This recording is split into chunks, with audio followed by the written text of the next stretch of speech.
La Bible dit dans Lévitique 19, le verset 23 à 25, je lis: « Quand vous serez entrés dans le pays et que vous y aurez planté toutes sortes d'arbres fruitiers, vous en regarderez les fruits comme incirconcis pendant 3 ans. Ils seront pour vous incirconcis, on n'en mangera point. La 4e année, tous leurs fruits seront consacrés à l'Éternel au milieu des réjouissances. La 5e année, vous en mangerez les fruits et vous continuerez à les récolter. Je suis l'Éternel, ton Dieu. » Bonjour, bonjour, salut chez vous, j'espère que vous allez bien. Moi, ça va très très bien par la grâce de Dieu. Bienvenue à ce nouveau épisode de témoignages et faveurs divines. Si vous êtes nouveau sur ma chaîne, bienvenue. Mon nom c'est Naoua Bouquet et chaque dimanche ou chaque semaine, je m'assois et je partage avec vous un témoignage très très édifiant. Donc n'oubliez pas de me laisser des commentaires, de liker et aussi d'activer la cloche de notification pour ne manquer aucune de mes vidéos. Aujourd'hui, nous déposons nos valises en Californie, plus précisément à Bakersfield. Et c'est le témoignage de cet homme nommé Norm qui a décidé d'appliquer vraiment le passage de Lévitique 19, le verset 23 à 25 dans sa vie. Et j'ai vu vraiment le degré d'obéissance, vraiment. Et en écoutant ce témoignage, je disais même au Seigneur, donne-moi d'être obéissant comme ça. Donne-moi de lire ta parole, de la comprendre et de dire, voilà, je fais ce que le Seigneur a dit de faire. Même si je ne comprends pas, je le fais. Et vraiment, c'était le cas de cet homme-là qui a lu le passage de Lévitique et il s'est dit, voilà, je le fais et je vais voir la main de Dieu dans ma vie. Donc, je sais que vous serez très, très édifiés. Sur ce, asseyez-vous, prenez votre Bible et on se dit à tout de suite.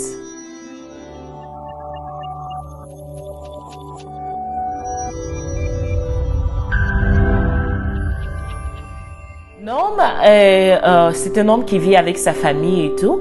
Et là, dans sa cour, il a décidé de planter un citronnier. Il plante le citronnier et tout. Et comme dans Lévitique, la Bible dit, pendant 3 ans, vous ne mangerez pas ces fruits. À la 4e année, vous allez récolter tous ces fruits-là et emmener dans la maison de Dieu. Et à la 5e année, vous pourrez manger et puis récolter. Donc là, Norm qui se dit, voilà, je ne vais pas manger, je ne vais pas prendre ces fruits-là pendant 3 ans. Donc, il laisse les citrons pousser sur l'arbre pendant 3 ans. Et la 4e année, il enlève tous les fruits, lui et sa famille, et il met dans des baskets. Et il prend un fruit là qui était vraiment très très joli, très bon, et il écrit son nom, le nom de sa femme, de ses enfants, et il met prémices. Pour ceux qui ne connaissent pas les prémices, c'est la première offrande. Donc prémices, c'est on a le mot premier. Voilà, la première offrande et tout. Donc, c'est ce que Norm décide de faire. Il décide de donner cette première offrande-là à Dieu. Donc, il remplit les baskets avec sa famille et il va à l'église et dit au pasteur, voilà, pasteur, voici mes prémices. J'ai planté un arbre de citron dans ma cour et voilà, j'ai attendu 4 ans et voici les premiers fruits que je veux donner à Dieu. Le pasteur était étonné. Tout le monde, tous ceux qui étaient là étaient vraiment étonnés parce que nous, on a cette mentalité-là de penser que les prémices, c'est juste de l'argent. Alors que c'est pas ça. Avant, dans l'Ancien Testament, les gens n'avaient pas vraiment de l'argent. Ils avaient juste des biens. Ils avaient ces grands biens-là. Ils avaient ces animaux et tout qu'ils donnaient à Dieu. Donc, c'est pas seulement de l'argent. Voilà. Et Norm l'a compris comme ça. Donc, il donne ça à Dieu. Tout le monde est étonné. Bon, lui, il se dit, voilà, moi, je donne ma prémisse. C'est Dieu qui voit et tout. Le reste, les regards et tout, ça, c'est pas mon problème. Et je vous dis, le Seigneur s'est manifesté puissamment. À la 5e année, il a commencé à avoir des fruits. C'est-à-dire que c'était tellement sur l'arbre, beaucoup de fruits sur l'arbre, beaucoup de citrons. Et leur forme, c'était pas des petits citrons, mais c'était de gros citrons. Et je vais mettre les photos là. C'était de très gros citrons qu'il avait. Et il dit même que deux fois, ce n'est même pas la saison. Ce n'est même pas la saison, mais il n'a jamais manqué de citron. Jamais manqué. Depuis qu'il a donné à Dieu ces prémices de citron-là, il n'a jamais manqué de citron dans sa maison.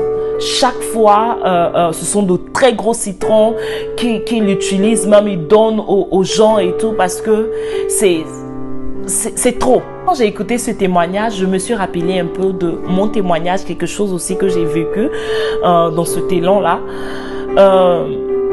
Je n'avais jamais donné de prémices auparavant à Dieu. Et mon mari aussi, on n'avait jamais donné de prémices. Et j'ai eu un nouveau boulot. On était vraiment excited de donner notre premier salaire à Dieu, mon premier salaire à Dieu. Mais en même temps, on savait que ça allait faire un creux dans nos dépenses. Parce que c'est tout mon salaire, le premier mois, tout mon salaire là que j'allais donner à Dieu. Mais en même temps, on était très contents de le faire. On était très contents. C'était la première fois dont on voulait vraiment expérimenter ça. Un matin, je me réveille le jour de ma paye précisément. Je me réveille, je prends mon portable, je vais dans la banque pour voir si ils m'ont fait le virement pour que je puisse commencer à préparer la prémisse pour donner à Dieu. Et quand je regarde dans mon compte bancaire, je vois d'abord mon salaire et en plus de ça, je vois un autre virement. Et je me dis, attends, mais ça, c'est quel virement ça? Et ce virement-là, c'est à peu près le même montant que mon salaire.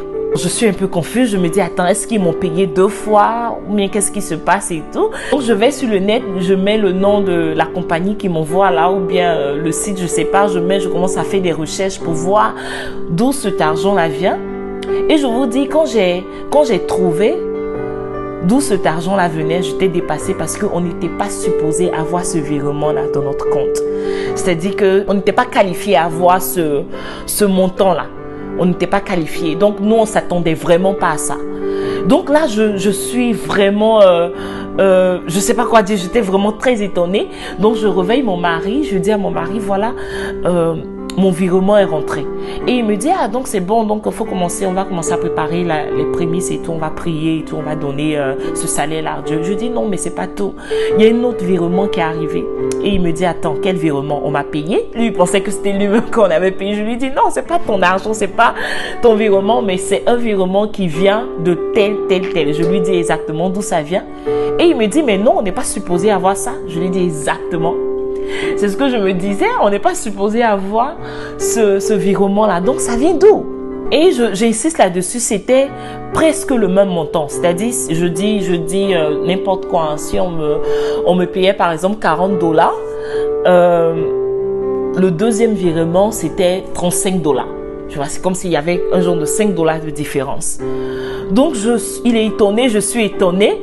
Et là, l'Esprit de Dieu commence à nous parler. On se rend compte que vraiment, le Seigneur avait déjà comblé le vide, le creux que ça allait faire dans nos dépenses. Il avait déjà comblé ça.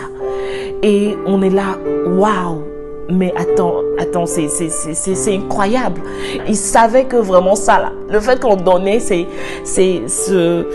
prémisse-là, ça allait faire un creux dans nos dépenses, mais en même temps, il a vu la joie.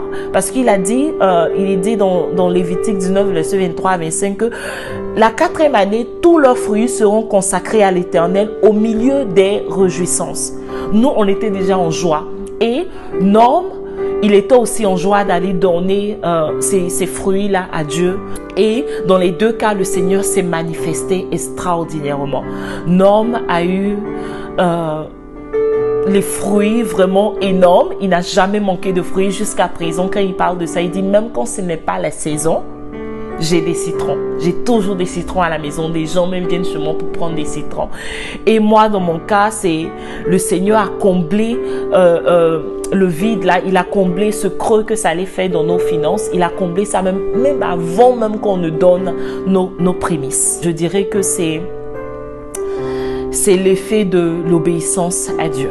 Aujourd'hui, je vais te parler de l'obéissance, mais l'obéissance dans les prémices. La Bible dit dans Proverbe 3, le verset 9, « Honore l'Éternel avec tes biens et avec les prémices de tout ton revenu. » Honore l'Éternel avec tes biens et avec les prémices de tout ton revenu. Le Seigneur nous demande de l'honorer ici avec nos biens et avec les prémices de tous nos revenus. Revenu, c'est ton salaire, c'est tout argent qui va rentrer dans ton compte, un genre de truc comme ça. Ce sont tes biens, c'est le revenu. Et le Seigneur nous demande de l'honorer avec ces biens-là, avec les prémices. La dîme, c'est 10% à Dieu, ça peut être même plus, mais c'est comment tu donnes à Dieu qui devient une prémisse. Par exemple, quand on te paye un salaire et que tu en aies 10%, est-ce que tu enlèves les 10% là en premier? Est-ce que tu enlèves les 10% là quand tu finis de faire tes dépenses et tout et tu te dis voilà, c'est ce qui reste, je donne à Dieu. Tu vois. On dit toujours que nous mettons le Seigneur à la première place, mais comment on le fait? Comment on prouve qu'on met le Seigneur à la première place? C'est en lui donnant, en pensant à lui d'abord dans tout ce que nous faisons. Moi, dans mon cas, c'était la première fois que je donnais les prémices à Dieu et j'avais jamais fait ça depuis que je suis née. Je pars à l'église, je n'avais jamais donné de prémices. Mais quand ce premier salaire est rentré, j'ai dit que voilà Seigneur, ça c'est pour toi. Je veux te donner ça. Et j'étais très contente de le faire et le Seigneur a opéré ce miracle-là. Vraiment, on n'est rien de temps. Dans le même cas que Norm, il s'est dit voilà, j'ai planté un citronnier. Je donne mes premiers fruits à Dieu et jusqu'à présent, il manque de citron. Donc, c'est de penser à Dieu d'abord dans ce que vous faites. C'est de penser à Dieu. C'est de dire, Seigneur, voici, je te donne en premier. Si tu as eu un nouveau boulot, que tu as donné cette prémisse-là à Dieu, les autres revenus qui viennent, c'est ta dîme que tu vas donner. Mais quand tu donnes ta dîme en premier. Donne ta dîme comme une prémisse. C'est-à-dire qu'avant même de faire toute dépense, avant même d'enlever quelque chose dans ton compte, même si tu as une urgence de facture à payer, avant même de faire ça, enlève d'abord ta dîme. Enlève d'abord tes offrandes parce que c'est dire au Seigneur, je pense à toi d'abord. C'est dire au Seigneur que voilà, tu es en premier dans mes dépenses, tu es en premier dans mon argent, tu es en premier dans mes biens. Et les prémices, ça ne s'arrête pas seulement à l'argent, non. Mais les prémices, tu peux donner les prémices de ton temps. Tu vois, je prends un exemple. Le matin, quand tu te réveilles, qu'est-ce que tu fais? Quand tu te réveilles, est-ce que c'est ton téléphone d'abord que tu touches ou bien est-ce que tu pries? Le fait de prier, le fait de dire au Seigneur, voilà, je me suis réveillé, je te donne mes premières heures, je te donne mes premières minutes avant de commencer ma journée. Ça, c'est une prémisse. Si tu ne le savais pas, c'est une prémisse. Quand le 1er janvier, la plupart du temps, le 1er janvier, on le célèbre à l'église et tout. Ça, c'est le premier jour de l'année et tu dis au Seigneur, ce premier jour de l'année, je te le consacre. Je suis à l'église, je suis là pour toi, je te loue et tout, je te consacre ce premier jour-là. Voilà, donc c'est un peu tous ces domaines-là. Nous devons être obéissants à la parole de Dieu, nous devons être obéissants et il nous demande de donner nos prémices. De donner nos prémices. Donc tout ce que tu fais le matin quand tu te réveilles, prie avant de te réveiller. C'est une prémisse que tu donnes à Dieu de ta journée, de tes premières heures et tout. Le 1er janvier, même si tu ne peux pas aller à l'église et tout, prends ces premières heures-là pour dire Seigneur merci parce que pour l'année passée et je te recommande cette nouvelle année. Tu vois, et même si tu plantes un arbre dans ta cour et donne tes premiers fruits à Dieu. Donne tes premiers fruits à Dieu. Et dans le cas de Norm, je vous dis il nous disait qu'à l'église, les gens ont commencé à donner des salades, les gens commençaient à donner des mangues et tout. C'est-à-dire, ça changeait la mentalité des gens dans l'église. Les gens qui pensaient que c'était juste l'argent, ils ont vu que, donc je peux donner les salades, oh, je peux donner des fruits, oh, je peux donner ça à Dieu. Tu vois, et ils ont commencé à le faire. Et à l'église maintenant, les gens envoient toutes sortes de choses comme prémices pour donner à Dieu. Et c'est vraiment extraordinaire et je suis sûre que toutes ces actions-là réjouissent le cœur de Dieu. Donc, je t'exhorte à être obéissant à la parole de Dieu en donnant tes dîmes, en donnant tes offrandes en prémices, en donnant aussi tes prémices à Dieu. Et tu verras que beaucoup de situations vont changer dans ta vie. Avant même de commencer les prémices, avant même de faire toutes ces choses, il faut donner ta vie au Seigneur. Et si tu décides aujourd'hui de donner ta vie au Seigneur, fais cette prière avec moi. Seigneur Jésus, je te donne ma vie aujourd'hui. Pardonne mes péchés. Merci d'être mort à la croix pour moi. Merci pour ton sang qui me purifie. Aujourd'hui, je décide de te donner ma vie. Fais de moi ce que tu veux. Dans le nom de Jésus. Amen. Et c'est tout pour aujourd'hui. Je suis très contente d'avoir partagé ce témoignage-là avec vous. Et je prie que le Seigneur vous donne cette obéissance-là dans tous les domaines, que ce soit dans vos finances, que ce soit dans votre vie quotidienne. Mets le Seigneur en premier et tu verras que il ne te laissera pas. Merci de liker et aussi de vous abonner, de me laisser aussi des commentaires, d'activer aussi la cloche de notification pour ne manquer aucune de mes vidéos. Sur ce, on se dit à la prochaine. Au revoir.